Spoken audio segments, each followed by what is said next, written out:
말씀 찾겠습니다. 자, 오늘 우리에게 주신 말씀은 마가복음 14장입니다. 마가복음 14장 22절에서 26절까지. 마가복음 14장 22절에서 26절입니다.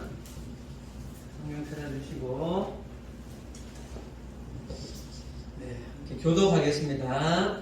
네, 제가 22절 읽을게요. 그들이 먹을 때에 예수께서 떡을 가지사 축복하시고 떼어 제자들에게 주시며 이르시되 받으라 이것은 내 몸이니라 하시고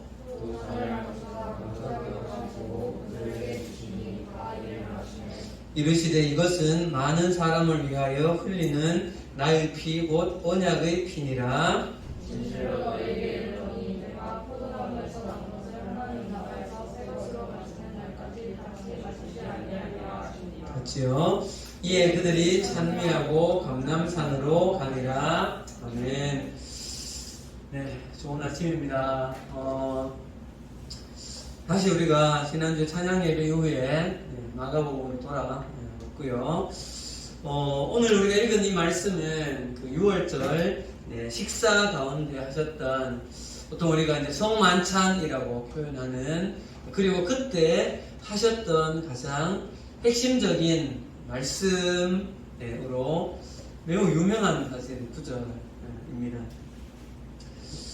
예수님께서 이 말씀하신 본문에 또 다른 곳에 보면 이 일을 계속해서 실행해서 나를 기념하라 말씀하셨기 때문에 지금까지 우리 교회도 해마다 2번, 때로는 3번 이렇게 성찬 예식을 거행하고 있고, 여러분들도 같이 이렇게 빵 한 조각 그리고 포도주 이렇게 조금씩 한 잔 이렇게 하고 있죠. 여러분, 오늘 이 예수님의 이 말씀을 잘 이해하기 위해서 두 가지를 우리가 좀 먼저 좀 배경을 좀 이해를 해야 합니다. 첫 번째는 지금 이 만찬이 시작되고 있는 이 시점을 우리가 정확하게 좀 이해를 좀 해보도록 합시다. 지난번 말씀 때 최후의 만찬 이야기에 대해서 한번 좀 나누었지만, 지금 이 날은 우리나라의 달력으로 말하면 3월에서 4월 넘어가는, 그 유대 달력으로 말하면 이산월이라는 월이고, 정확하게 이 요일이, 예전에 듣고 있지? 요일이 목요일, 13일 목요일이라고 말씀하시는 분도 있고, 14일 금요일이다 이렇게 말씀하시는 분도 있고 그래요. 근데 팀장님 조금 이렇게 찾아보고 이해를 보니까 13일이 더 맞지 않을까라는 생각이 들어요. 어쨌든 그날 저녁에 만찬, 6월절 만찬이 시작되어진 거죠. 자, 그리고 이때 예수님께서 제자들의 발을 씻어주는 의식이 이때 이 만찬 과정에서 진행되어지는 거예요. 그리고 이후에 예수님께서 이 과정 중에 이렇게 말씀하시죠. 여기 있는 12명 중에서 내가 빵을 집어주는 사람이 나를 팔게 된다, 이 말씀도 하시는 거죠. 그리고는 누구한테 집어줘요? 가룟 유다한테. 그렇죠. 하준이 다시 돌아왔어. 확실히 가룟 유다에게 집어주는 거죠. 그리고 성경에 보면 가룟 유다가 나갔다라는 표현이 있어요. 요한복음에. 근데 이 나간 시점이 오늘 우리가 읽은 이 본문 말씀 전인지 후인지는 정확하게 잘 모르겠어요. 우리 하나 집중. 그렇지? 어쨌든 이제 가룟 유다는 이제 나가게 되어지고, 오늘 이 만찬이 쭉 진행이 되어지고 나서 마지막 26절에 가보면 넘겨주시고, 여기 26절 나오나요? 아니면 넘겨주세요. 26절 가보면 이에 그들이 찬미하며 감람산으로 가니라. 감람산이 요즘 우리 교회에 매일 저녁 예배 드리는 기도회가 무슨 기도예요? 겟세마네 기도회예요. 그 겟세마네 동산이 감람산과 같은 그 장소를 말하는. 그리고 여기서 밤새 기도하시고, 땀방울이 핏방울이 될 때까지, 그리고 그 새벽에 체포가 되어지시는. 요 과정 중에 있는 거예요. 그날 저녁에 이제 밤에 만찬 가운데 말씀하셨던 말씀이 이 말씀이고요. 자, 그 다음 두 번째로 여러분들이 좀 이해를 해야 될 것은 오늘 그 질문에 보면 6월절 만찬 시기 알기, 요 시기가 이제 금방 이야기했던 거예요. 요 과정 중에 지금 있고, 이제는 예수님이 이제 내일 아침이면 이제 체포가 되어서 이제 십자가에 그 고난이 시작되어지시는 시점이죠. 자, 그 다음 두 번째, 동그란 두 번째 보면 유대인들이 6월절 어떻게 지키는가 그 만찬의 과정을 좀 알아야 돼요. 저도 이 과정을 처음 알게 됐어요. 이 말씀을 준비하면서. 여러분들도 아마 이 과정을 처음 들었을 거예요. 왜 예수님이 중간에 발을 씻기고 중간에 이렇게 떡을 떼서 주고 뭐 이런 과정이 왜 진행되어졌는가가 이 6월절을 지키는 이 만찬의 과정이 의식이 좀 정해져 있어요. 그 과정들 속에서 예수님께서 행하셨던 일들이에요. 자, 한번 봅시다, 여러분. 첫 번째는요, 여러분. 6월절 저녁이 이렇게 시작되어지면, 만찬이 시작되어지면, 가족들이 이렇게 쭉 둘러 앉아요. 그리고는 그 한가운데에, 그 집에 가장이 앉죠. 그리고 함께 오게 된 뭐 손님들이 있을 수도 있고. 그러면 이제 그 가장을 중심으로 오른쪽으로 왼쪽으로 식탁에 둘러 앉는 거예요. 그래서 최후의 만찬 그림의 한가운데 누가 계세요? 예수님이 한가운데 계신 이유가 그래서 그런 거예요. 자, 그리고 처음으로 뭘 하는가 하면 그 포도주를 처음 이렇게 따르는 것으로 시작되어져요. 유대인들에게 포도주는 굉장히 의미가 있는 것인데 이 6월절 만찬 과정에서 포도주는 총 4번 마시게 되어져요. 그러면 오늘 이 말씀을 하셨던 포도주는 몇 번째 잔에서 하셨던 말씀일까? 이렇게 되어지는 거죠. 자, 첫 번째로 잔이 따라지고 그 다음에 키두시라는 기도문이 있다고요. 그 기도문을 읽는 거죠. 자, 넘겨보세요. 네, 넘겨주시고 여기 보세요, 여러분. 누가복음 17장 22장 17절에 가보면 이에 잔을 받으사 감사기도 하시고 되어 있어요. 이게 잔이 첫 잔인 거예요. 그리고 이 뒤에 가보면 여러분 18, 19절에 가보면 두 번째 절, 세 번째 이런 말씀이 나와요. 그래서 이것이 첫 잔이고 여기에 감사기도가 유대인들이 함께 했던 그 기두시라는 기도문을 읽는 그것이었을 거다라고 생각해요. 넘겨주세요. 자, 요게 만찬 장면을 또 다르게 그린 그림이고 이 사람들 보이죠? 이렇게 약간 누워서 있는 사람들. 이 유대인들의 만찬은요 식탁에 반듯하게 앉는 것이 아니라 이렇게 비스듬하게 기대어서 앉아서 뭐 이건 앉았다가 약간 이렇게 좀 누워서 이렇게 그렇게 이렇게 포즈가 이렇다고 해요. 왜냐하면 이것도 이제는 우리가 종이 아니라 주인이다라는 그런 모습으로 이렇게 좀 편안하게 누워있는 이런 형태를 취했다고요. 그래서 지금 이렇게 그린 거예요. 자, 넘겨주세요. 자, 이렇게 첫 잔을 받고요. 넘겨주세요. 이게 키두시라는 영광을 받으옵소서 이렇게 인도하셨나이다. 이게 이제 이집트로부터 건져내신 날 그 과정에 대한 기도문을 이제 하는 거죠. 자, 그리고 나서 다음 순서가 이제 넘겨주세요.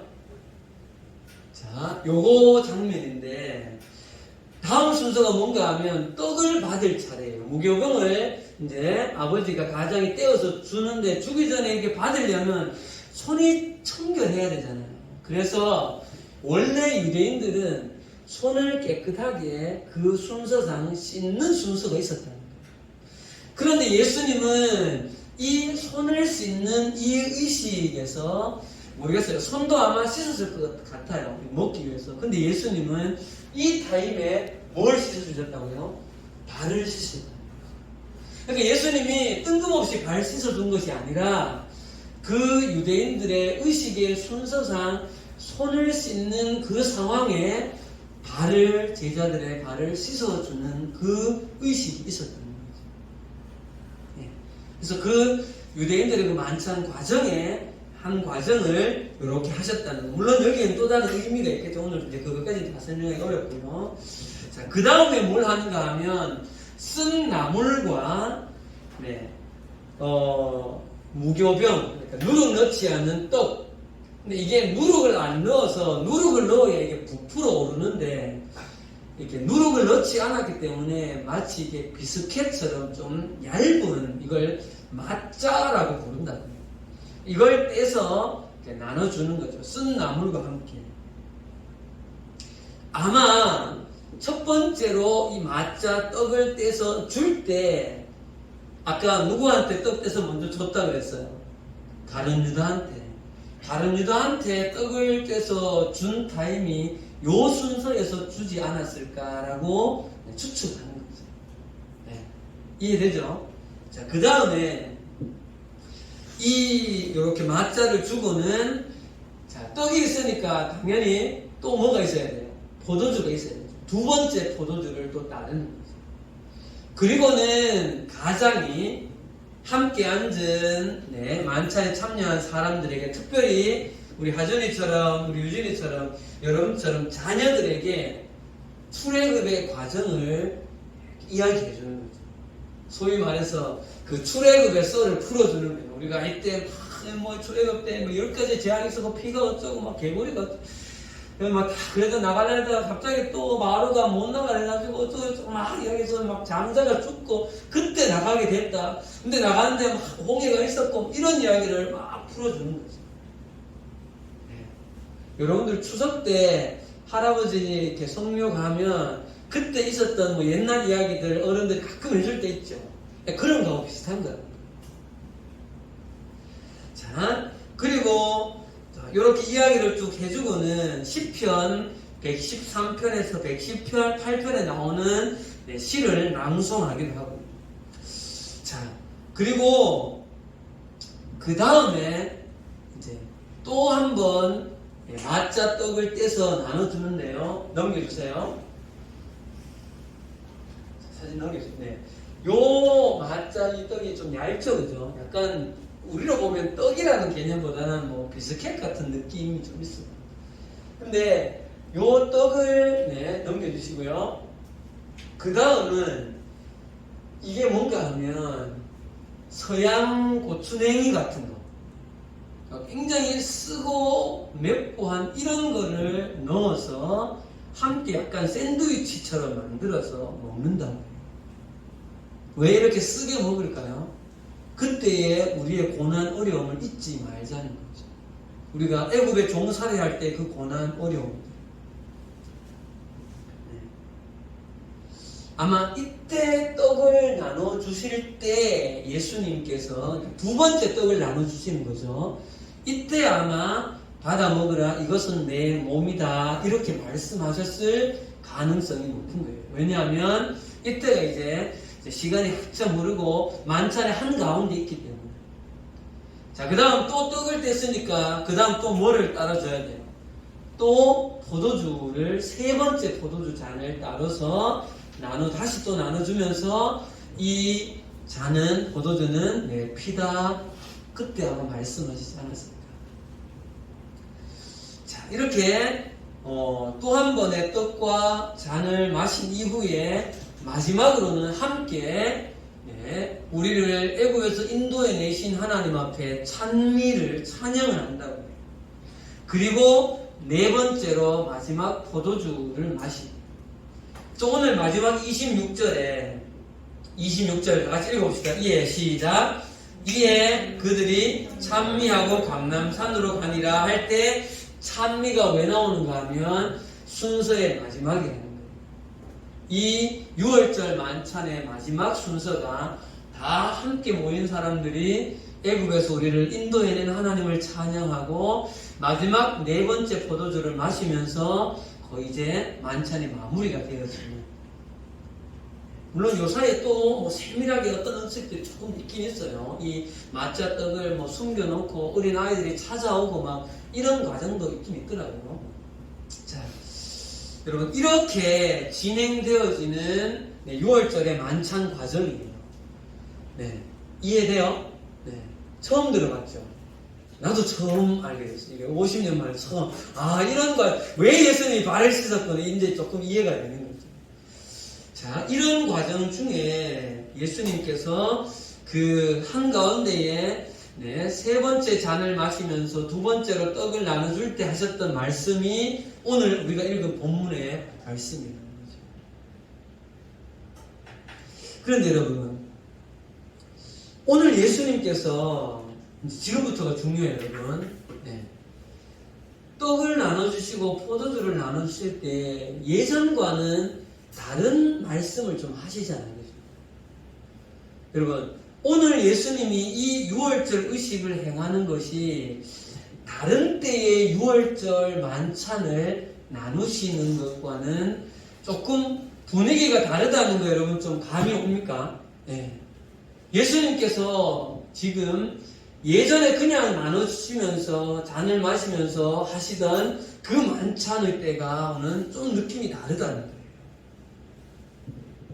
왜냐하면 예수님은 이제 곧 하시는 거죠. 내일 아침에 당신께서 지셔야 할 그 십자가와 이 만찬을 뭐하고 있어요? 연결하고 있다는 거죠. 자, 지금부터 좀 생각해 볼 내용은 여러분, 유대인들이 지켜오던 6월절 만찬과 여러분 예수님께서 오늘 이 마지막으로 최후의 만찬이라고 하는 이 6월절 만찬을 하시는 것과는 굉장히 의미가 사실은 좀 다른 내용들이 많아요. 자, 여러분 그것을 몇 가지로 한번 생각해 봅시다. 첫 번째는 한번 물어볼게요. 여러분 유대인들의 지금 6월절 원래 통상적으로 지켜오던 6월절 만찬은 현재의 중심이 있어요? 미래의 중심이 있어요? 과거의 중심이 있어요? 어디를 중심을 두는 거예요? 과거의 중심을 두는 거예요. 과거의 어느 순간에 출애굽하는 때를 중심에 두는 거예요. 그 애굽에서 고된 노예 생활에서 기적적으로 탈출해서 홍해를 기적적으로 건넜던 그 하나님의 은혜를 포커스를 맞추고 있는 과거에 포커스를 맞춘다면 여러분 지금 예수님께서 성만찬을 나누시는 지금 예수님의 만찬은 어디에 포커스가 맞춰져 있는 걸까요? 과거예요? 현재예요? 미래예요? 어디일까요? 미래에 포커스가 가 있다는 거예요. 가까운 미래는 이제 내일 아침에 뭐 하실 거예요?